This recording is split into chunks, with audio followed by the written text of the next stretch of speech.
This is a Global Skills podcast, conversations that shape the future of work and learning.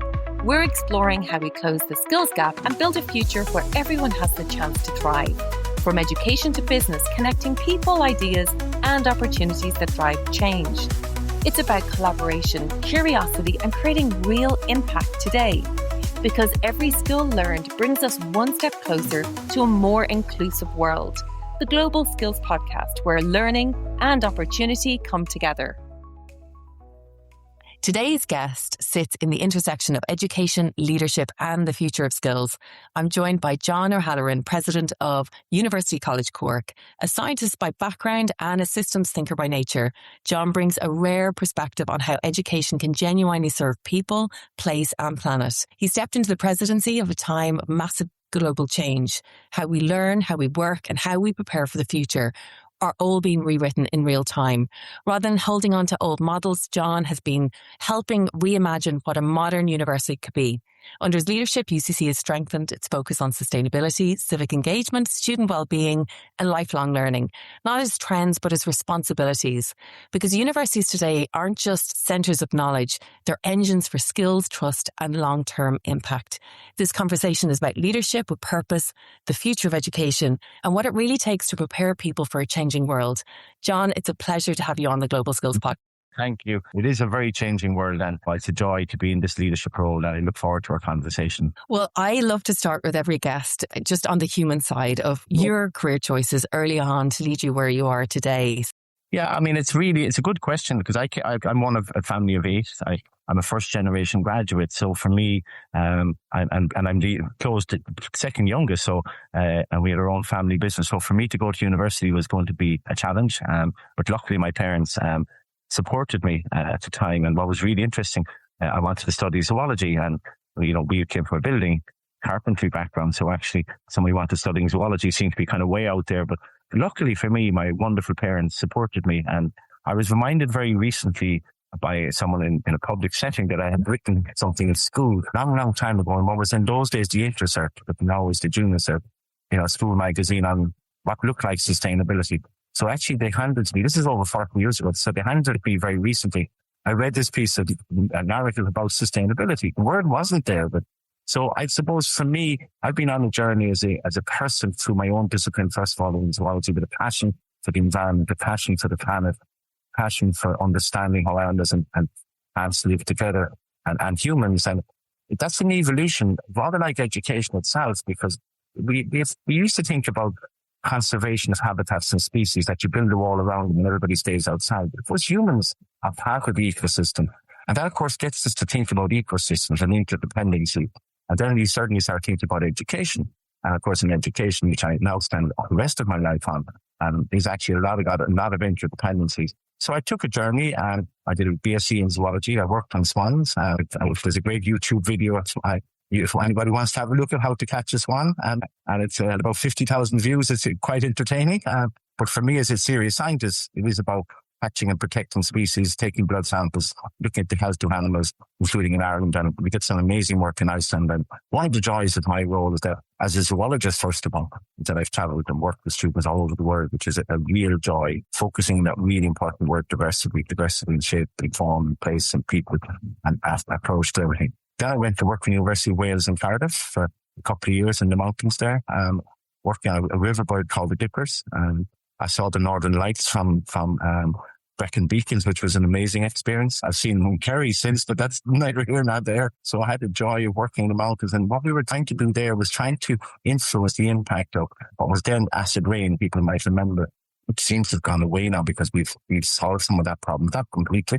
But we're looking at how we can manipulate stream systems to support the biology of a species called the dipper. That was an amazing project. In those days, there was answer machines instead of voicemails and mobile phones. I came back to my office and there was a wonderful lady who was the professor of zoology, who since has died, a lady called Maureen O'Tahan. And she said, John, I've just been appointed vice president of UCC. Would you come back as a temporary lecturer and cover my program in zoology? And the rest is history. So what I mean by that is I became a lecturer in zoology.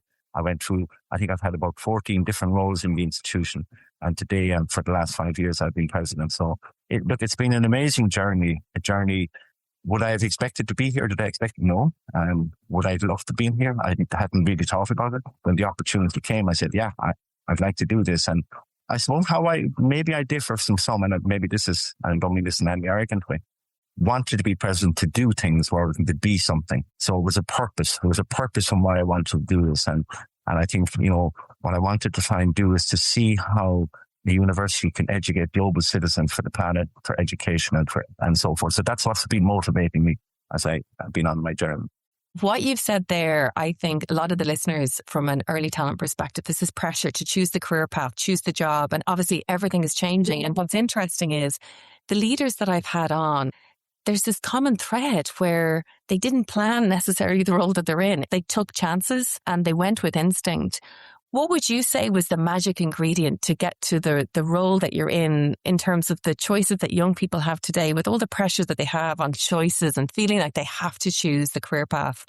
Say, first of all, I think we have to be careful that we stereotype people, first of all. That's the first thing.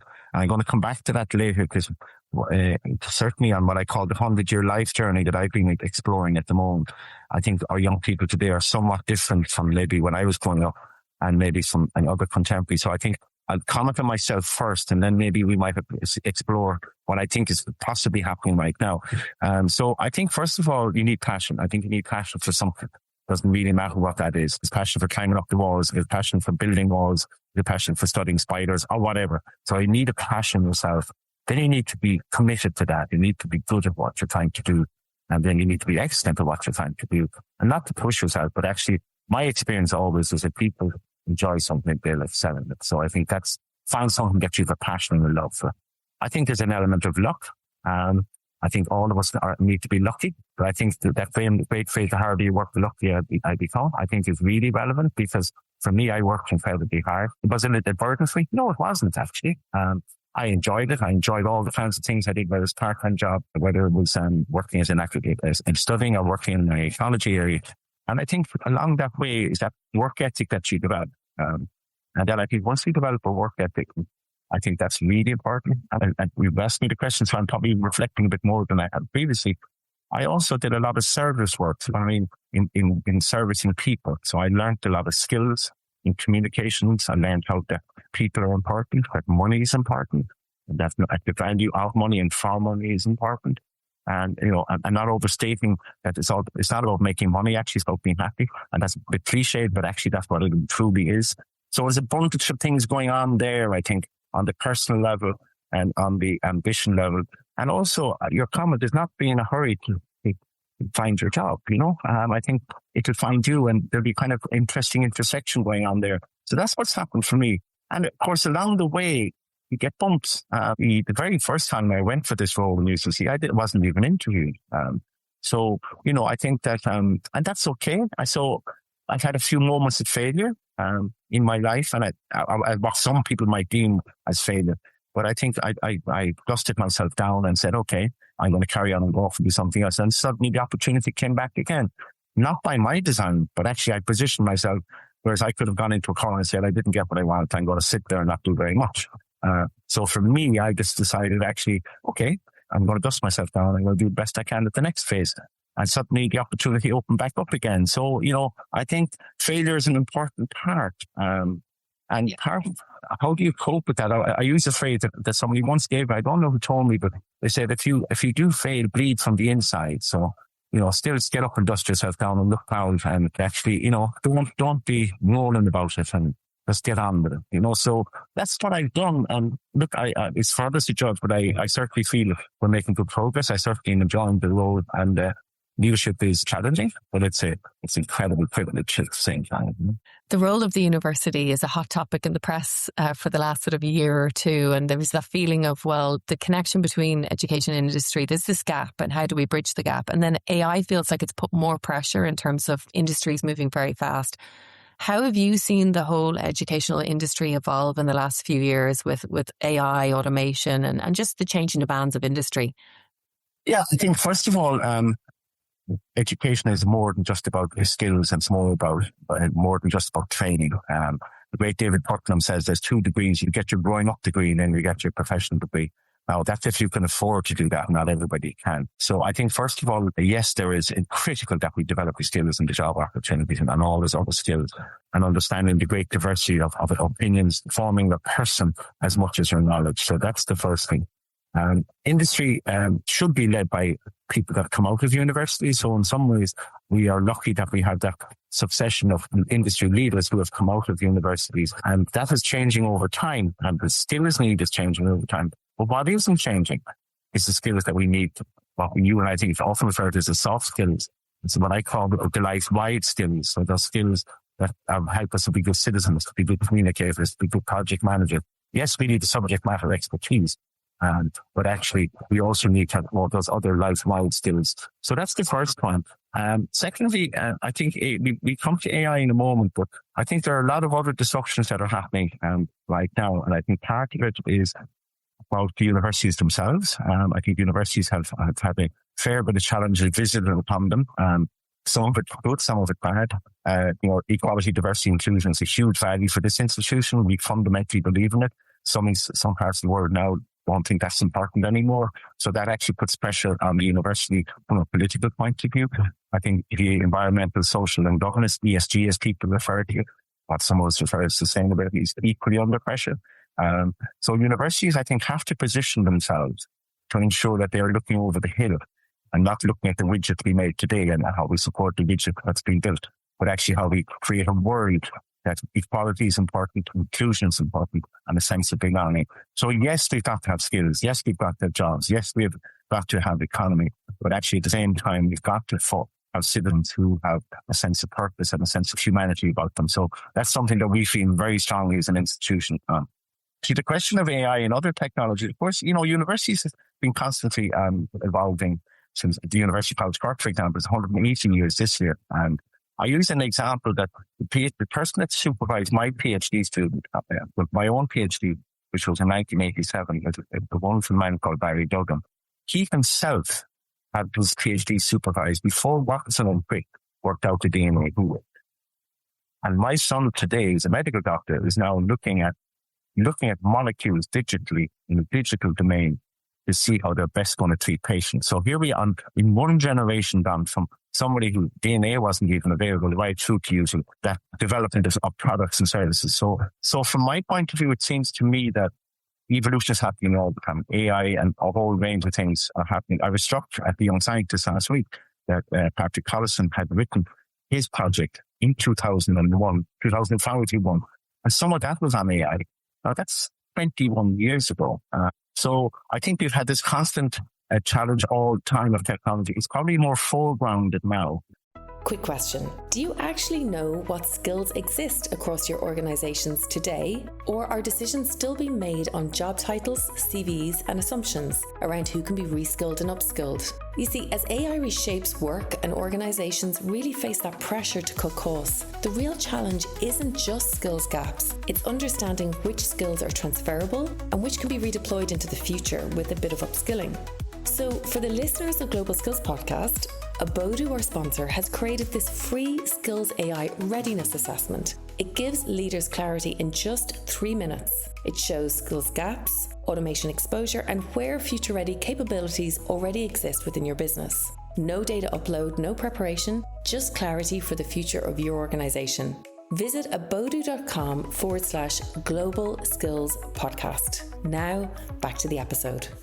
There's a lot of upsides to AI, really good things, and there's some really ugly downsides. And we, as society is, I think University College Cork might surprise me, it's the 14th largest settlement in Ireland. So, if you take all the staff and students together, it's a very large community.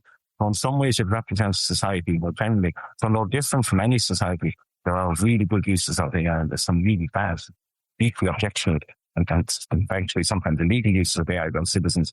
Some may well be in the university, but I'm not aware of it. So trying to work through all of that and we work to try to learn and stay ahead. But also, I think this may be a moment in time also where people like me and practically have what we call vertical learning, where they're learning from the students rather than the other way around. Because some of our students are much more talented and, going back to the Young Scientist last week, these are incredibly smart, people who mastered a range of topics. So what I firmly believe now is we're beginning to see vertical learning in an organization like the universities, where you have incredibly talented young people helping me and other faculty members to learn and grow. Yes, I have all the guidance. Yes, we've got all the policy. Yes, we've got all the goals. But the actual practical engagement with digital AI and all that whole digital domain, I think is something that we're all learning every day. And I think we've got to keep an open mind on it and not overhype it either. I think I best describe AI and all the tools that are there as a good intern. They're really good to help. But it does require, at the end of the day, somebody who understands the subject matter and then actually bring expertise to bear on that in final decision making. I think you really raised a really good point, and you referenced earlier on sort of the soft human skills, and that's the differentiator, isn't it? Like, we can superpower young people with AI in terms of hard skills, but actually it's those human skills that will make them stand out either in the workplace, starting a business.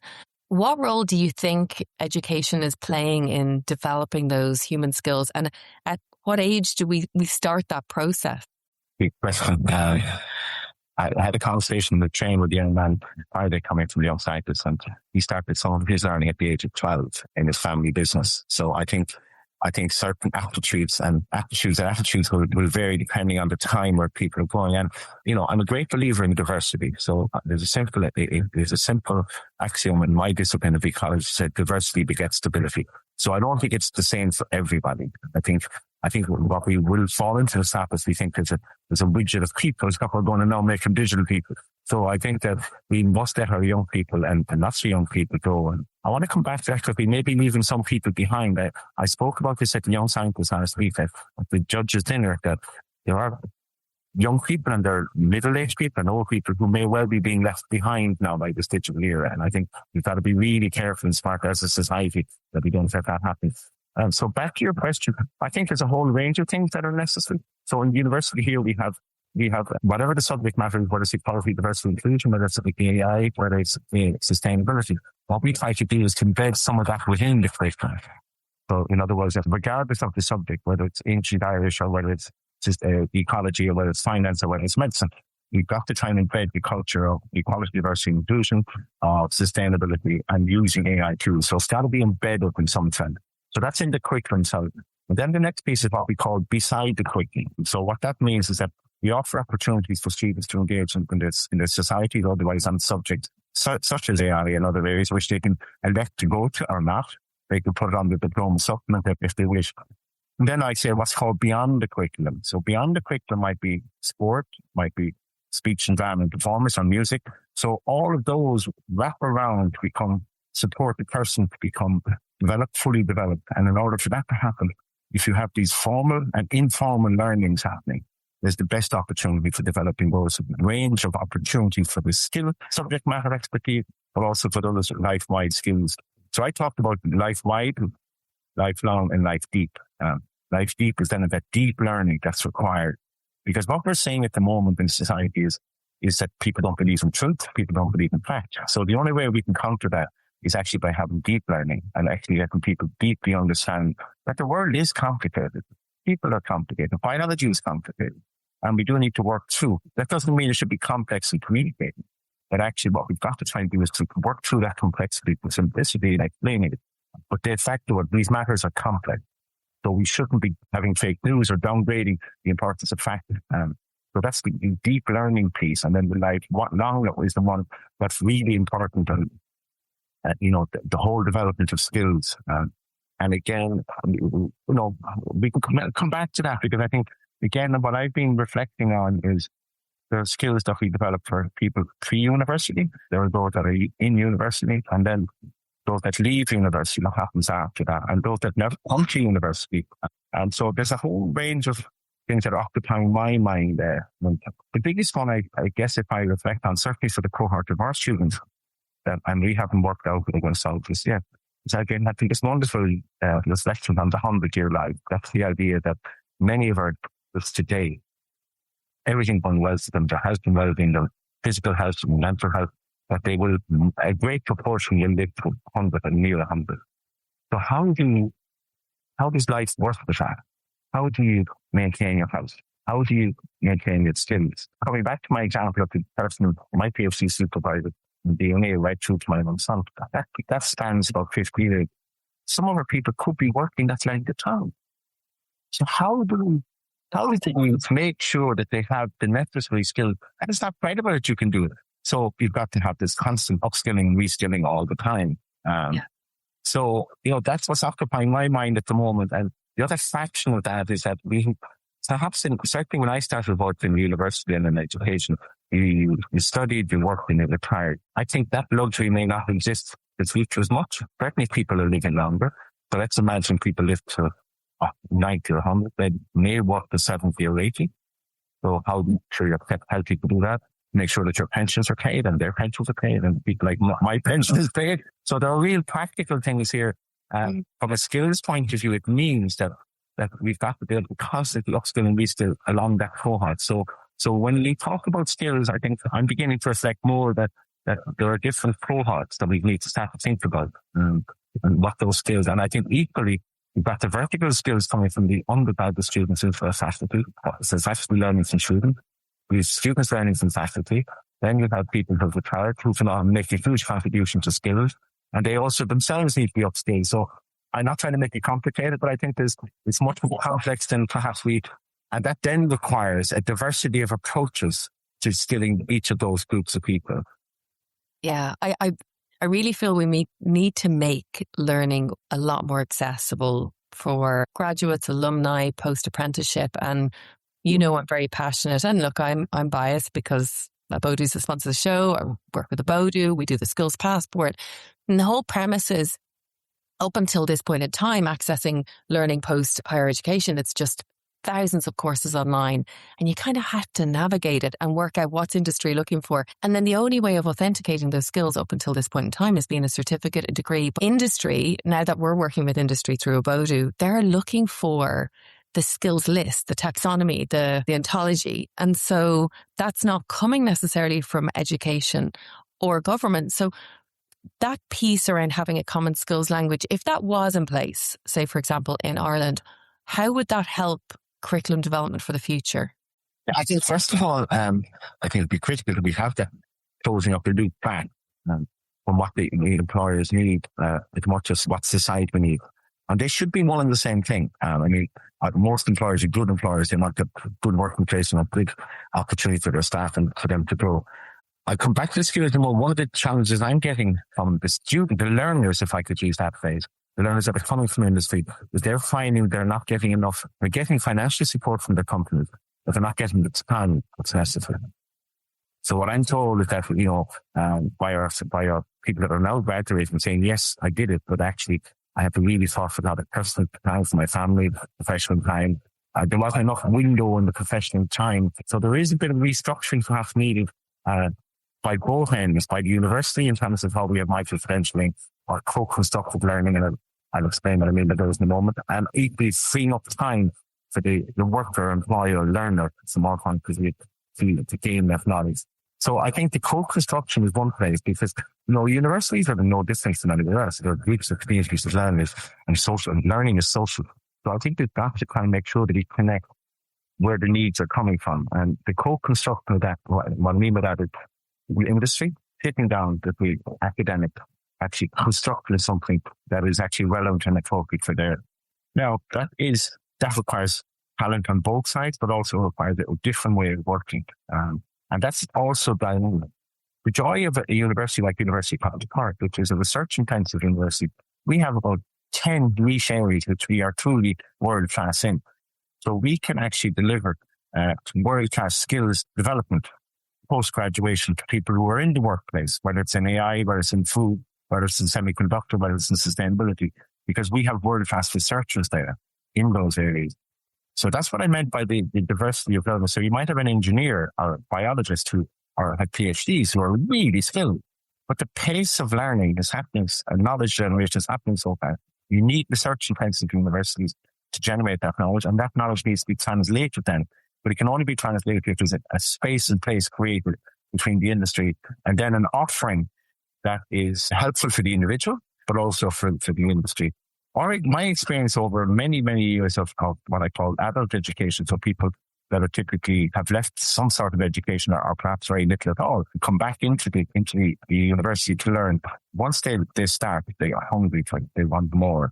And the other thing they want is a credential. They want so that they can have it and see it and hold it and be proud of it, or they want to add to it and make something special. So I think we got to find a pathway to make sure that co-construction happens, that is relevant for the individual, relevant for the industry. Does it have a credential or not? Doesn't have to have. If it has a credential, how do we make sure we recognize that? And then how do we aggregate that up to a qualification under the national qualifications framework? And that is credible in that way. And it's like there's a lot going on in there, I recognize, but that's the complexity that I talked about earlier. It's not so simple answer here with some of these questions. So we're hugely committed to try and work with anybody to make it work. If you could wave a magic wand for UCC in the coming years and all that you do, because you're not just feeding into Irish organisations, your alumni are global, it's substantial. What is your ambition for the university? Yeah, so I mean, on that we've 220,000 alumni globally. We've 5,000 international students from 140 countries. So, we are, what we are doing is listening and learning as an organisation, first of all. We're working with each of those colleagues and students to build a better world.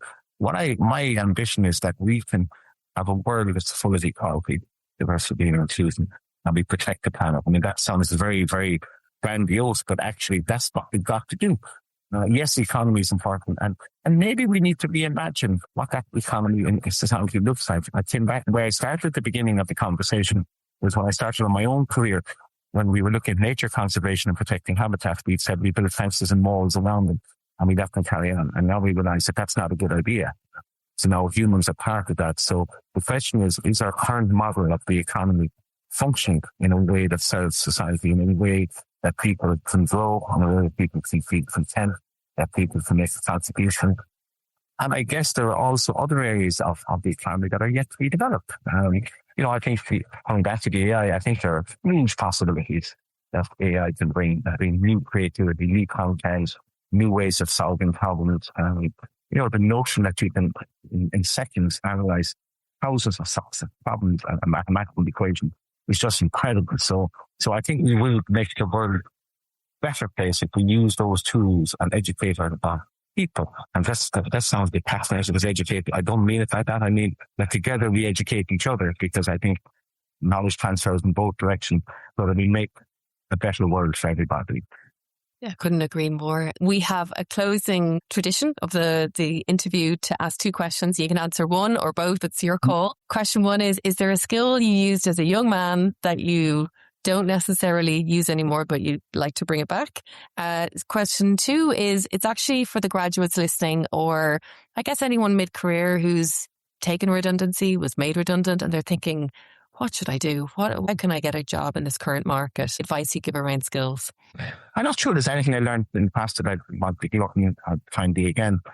I like to be able to read a bit more to get myself a bit of time for the reading, because there's stuff coming at me all the time, and maybe AI might be able to help me there, but the relaxing reading.